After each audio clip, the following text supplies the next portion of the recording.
Jeg kom indenfor her i en af Danmarks allermest trafiksikre lastbiler.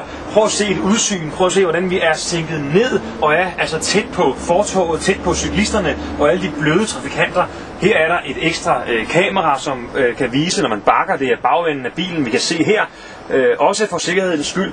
Og det er altså markant anderledes, end når man sidder oppe flere meter oppe i luften, når man skal køre lastbil. Så det her er altså en af de mest trafiksikre.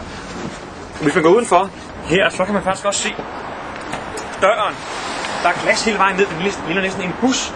Og som cyklist er det jo altså meget rart, at man er sikker på, at man kan blive set af chaufføren derinde. Jeg er ude og køre i den i dag sammen med Rit Bjerregaard, Københavns overborgmester, og vores fælles forslag er nu at give København og alle andre kommuner i Danmark mulighed for at stille krav om, at hvis man skal have lastbiler til at køre inde i byen, så skal det have en ekstra sikkerhedsmontering. Det kunne være som her, sænket førerhus, det kan også være med kamera langs siden, men altså en ekstraordinær indsats, der sikrer, at vi kommer de her modbydelige højresvingsulykker til livs.